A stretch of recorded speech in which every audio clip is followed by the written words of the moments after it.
Hello friends, તમુસ kitchen and vlog પર તમારું સ્વાગત છે। આજની આ રેસિપી તો ભાઈ એટલી ગજબની ટેસ્ટી કે બસ રસોડામાં બનાવતા બનાવતા જ પૂરી થઈ ગઈ। અને સાચું કહું તો મેં પણ જેટલી બધાને ભાવી એટલી જ બનાવી પણ, કેમ કે કોઈ પણ તૈયારી વગર જ્યારે જેટલી બનાવી હોય એટલી ફટાફટથી બની જાય છે।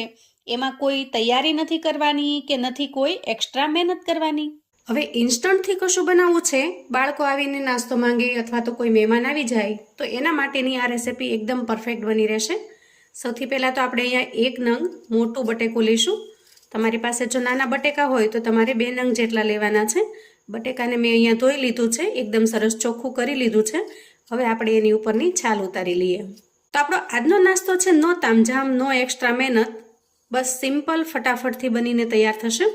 ત્યાર પછી આપણે મીડિયમ સાઇઝની ખમણી લઈશું અને તૈયાર કરેલા બટેકાને ખમણી લઈશું। તો મોટા ભાગે અમુક શાકભાજી તો આપણી પાસે ઘરમાં અવેલેબલ રહેતા જ હોય છે, અને આ રેસિપી જે સિમ્પલ આપણી પાસે ઘરમાં અવેલેબલ હોય એનાથી જ બનીને તૈયાર થવાની છે, એટલે તમારે કોઈ આમાં વધારાની તૈયારી કરવાની જરૂર નથી।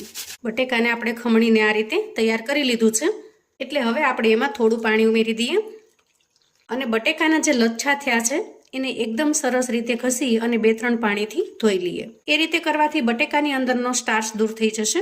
2-3 વખત ધોયા પછી પાણી આ રીતે ચોખ્ખું લાગે એટલે બટેકાના લચ્છાને આપણે આ રીતે નીચવી લેશું અને એની અંદરનું જે એક્સ્ટ્રા પાણી છે એ બધું જ પાણી આપણે નિતારી લેશું અને એક મિક્સિંગ બાઉલ લઈ લચ્છાને એમાં ઉમેરી દઈશું। તો અહીંયા બટેકાના લચ્છાને આપણે એકદમ કોરા કરીને જ ઉમેરવાના છે, એમાં બિલકુલ પાણી ન રહે એનો ખ્યાલ રાખીશું। ત્યાર પછી નાનો એક ગાજરનો ટુકડો લીધો છે અને એને પણ આપણે સરસ રીતે ખમણીને ઉમેરી દઈએ। તો આજની જે રેસિપી છે નો તામઝામ, નો એક્સ્ટ્રા મહેનત, પણ હા હેલ્ધી ખૂબ જ છે, કેમ કે આપણે એના અંદર ભરપૂર માત્રામાં વેજીટેબલ્સનો ઉપયોગ કરેલો છે અને વેજીટેબલ્સ પણ એવા લેવાના જે તમારી પાસે ઘરમાં અવેલેબલ હોય। અહીંયા મારી પાસે ગાજર, બટેકું અને કેપ્સિકમ મરચાં પડેલા હતા, તો અહીંયા જો થોડા કેપ્સિકમ મરચાંને પણ મેં ઝીણા ઝીણા સમારી લીધા છે, એને ઉમેરી દઈએ। અને તીખાશ માટે એક નાની લીલી મરચીને આ રીતે ઝીણી ઝીણી સમારી લીધી છે, એને પણ ઉમેરી દઈશું અને થોડી ઉમેરીશું ડુંગળી। જો તમે ડુંગળી ન ખાતા હો તો તમારે ડુંગળીને સ્કીપ કરી દેવાની, એના જગ્યાએ તમે કોઈ પણ બીજા વેજીટેબલ્સ ઉમેરી શકો છો। ડુંગળીને મેં અહીંયા લચ્છામાં સમારેલી છે, જેથી એનો લુક સારો આવે છે નાસ્તામાં અને બાઈટની અંદર જ્યારે ડુંગળી આવે છે ત્યારે એનો ટેસ્ટ પણ સરસ લાગે છે। અને ત્યાર પછી ઉમેરીશું ભરપૂર માત્રામાં કોથમીર। હવે એટલા આપણે અહીંયા વેજીટેબલ્સ ઉમેરી દીધા છે, બસ। હવે જો કોઈ વધારાના વેજીટેબલ્સ તમારી પાસે હોય તો તમે ઉમેરી શકો છો, આમાંથી તમારી પાસે જે ન હોય એને તમે સ્કીપ પણ કરી શકો છો। તો હવે આપણે ઉમેરીશું 2 ચમચી જેટલો ચોખાનો લોટ। તમારી પાસે જો ચોખાનો લોટ ન હોય તો તમે અહીંયા 2 ચમચી જેટલો ઘઉંનો લોટ પણ ઉમેરી શકો છો, અથવા તો તમે રવાને થોડો પીસી અને 2 ચમચી જેટલો સરસ મજાનો પાવડર જેવો બનાવી એને પણ ઉમેરી શકો છો। અને ત્યાર પછી ઉમેરીશું 2 ચમચી જેટલો બેસન। હવે આપણે કરીશું રૂટીન મસાલા, જેમાં સૌથી પહેલા ઉમેરીશું સ્વાદ પ્રમાણે મીઠું, થોડી 5 ચમચી જેટલી હળદર ઉમેરીશું અને થોડું આખું જીરું ઉમેરીશું। 1 ચમચી જેટલો કિચન કિંગ મસાલા ઉમેરું છું, તમારી પાસે જે કોઈ મસાલો અવેલેબલ હોય એ તમે ઉમેરી શકો છો, જેમ કે પેરી પેરી મસાલો છે અથવા તો મેગી મસાલો છે। અને થોડા ઉમેરીશું ચીલી ફ્લેક્સ। તીખાશ માટે મેં અહીંયા લીલું મરચું અગાઉથી ઉમેરેલું જ છે, તો તમને જેટલી તીખાશ ફાવે એ પ્રમાણમાં તમારે અહીંયા ચીલી ફ્લેક્સ ઉમેરવાના છે। અને છેલ્લે ઉમેરીશું અડધા લીંબુનો રસ। તમને જો લીંબુ ન ફાવે તો તમે અહીંયા 1 ચમચી જેટલો ચાટ મસાલો અથવા તો 1 ચમચી જેટલો આમચૂર પાવડર પણ ઉમેરી શકો છો।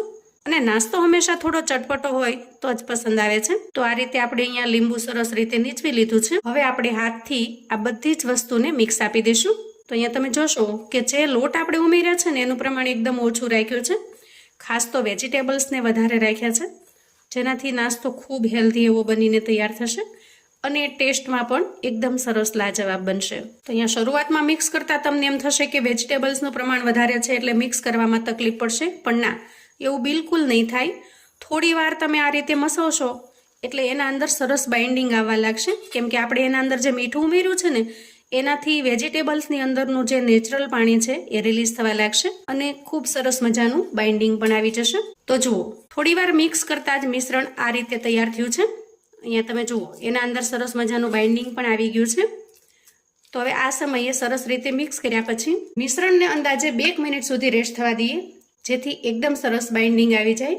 તો હવે 2 મિનિટ પછી ચેક કરી લઈએ જુઓ આ રીતનું મિશ્રણ બનીને તૈયાર થયું છે.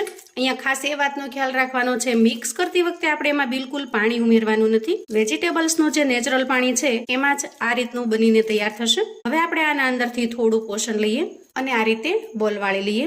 ત્યાર પછી નાસ્તાને તમે કોઈ પણ મનગમતા શેપની અંદર સેટ કરી શકો છો.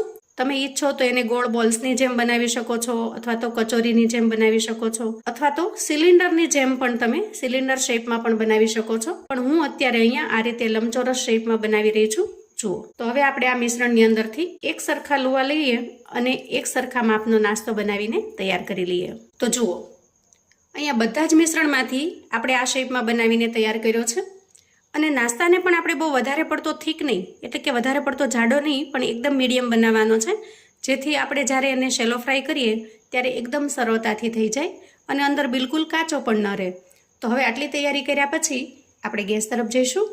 તો અહીંયા ગેસ ઓન કરી ગેસ ઉપર એક પેનની અંદર મેં અગાઉથી જ 2 થી 3 ચમચા જેટલું તેલ સરસ રીતે ગરમ થવા માટે મૂકેલું છે. અને તેલને આપણે આ રીતે સ્પ્રેડ કરી દેવાનું છે, કેમ કે આજના નાસ્તાને આપણે ડીપ ફ્રાય નહીં પણ શેલો ફ્રાય કરીશું. હવે તેલ સરસ રીતે ગરમ થઈ જાય એટલે આપણે એમાં નાસ્તાના પીસને ઉમેરી દઈએ. જુઓ અને જેટલા એક સાથે સમાય આ પેનની અંદર એટલા આપણે ઉમેરી દઈએ. અહીંયા તમે નાસ્તાનો લુક જોઈ શકો છો, એકદમ મસ્ત દેખાઈ રહ્યો છે. અને ખરેખર મિત્રો જેટલો લુકમાં સારો છે એટલો જ ટેસ્ટમાં લાજવાબ બનશે. તમે એક વખત ટ્રાય કરજો. તો અહીંયા આપણા બધા જ નાસ્તા એક સાથે સરસ રીતે સમાઈ ગયા છે. તો ગેસની ફ્લેમને મીડિયમ પર રાખી બધા જ નાસ્તાને શેલો ફ્રાય કરી લઈએ. મિત્રો જો અહીંયા ઓછા તેલની અંદર શેલો ફ્રાય કરવાથી પણ એકદમ સરસ મજાનો ક્રિસ્પી નાસ્તો બનતો હોય તો વધારે તેલમાં તળવાની બિલકુલ જરૂર નથી, એવું મારું માનવું છે. જેથી હું હંમેશા ડીપ ફ્રાય કરતાં શેલો ફ્રાય કરવાનું વધારે પસંદ કરું છું, જે હેલ્થ માટે ખૂબ જ સારું રહે છે. હવે નીચેની સાઈડ જ્યાં સુધી એકદમ સરસ મજાની ક્રિસ્પી ન થાય ત્યાં સુધી આપણે એની સાઈડને ચેન્જ કરવાની નથી. તો જુઓ અહીંયા આ રીતે નીચેની સાઈડ ક્રિસ્પી થાય એટલે આપણે પછી એની સાઈડને ચેન્જ કરી લઈએ.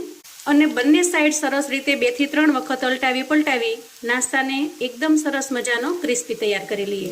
તો મિત્રો મારી આજની આ મહેનત જો તમને થોડી ઘણી પસંદ આવી હોય તો વિડીયોને એક લાઈક ચોક્કસથી આપજો અને તમારા ફેમિલી ફ્રેન્ડ્સ મિત્રોને પણ આજનો આ વિડીયો શેર કરજો, જેથી એ લોકો પણ આ રીતે ખૂબ જ ઇન્સ્ટન્ટથી ઝડપથી કોઈ પણ જાતની તામઝામ વગર હેલ્ધી રેસિપી બનાવીને તૈયાર કરી શકે અને એના પરિવારને પીરસી શકે. અહીંયા નાસ્તાની અંદર જો તમને કિનારીમાં થોડો ભાગ કાચો લાગે તો તમારે નાસ્તાને આ રીતે શેકી લેવાનો. જુઓ આ રીતે બધા જ નાસ્તાને સેટ કરશો તો આરામથી એની કિનારી પણ સરસ રીતે શેકાઈ જશે.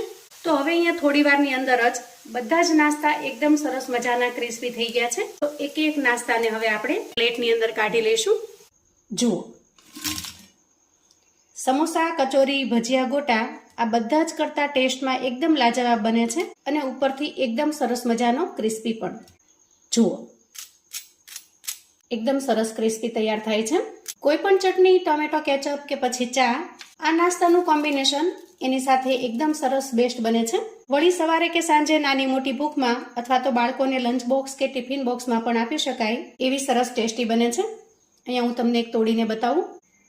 વાહ, જુઓ એકદમ સુપર ક્રિસ્પી, અંદરથી વેજીટેબલ્સથી ભરપૂર બને છે અને ટેસ્ટમાં લાજવાબ. તો એક વખત ચોક્કસથી બનાવજો, તમારો ફીડબેક મારી સાથે શેર કરજો અને કોમેન્ટમાં ચોક્કસથી જણાવજો કે આજની આ રેસિપી તમને કેવી લાગી છે. તો હવે ફરી મળીશું એક નવી રેસિપી સાથે. ત્યાં સુધી આવજો મિત્રો.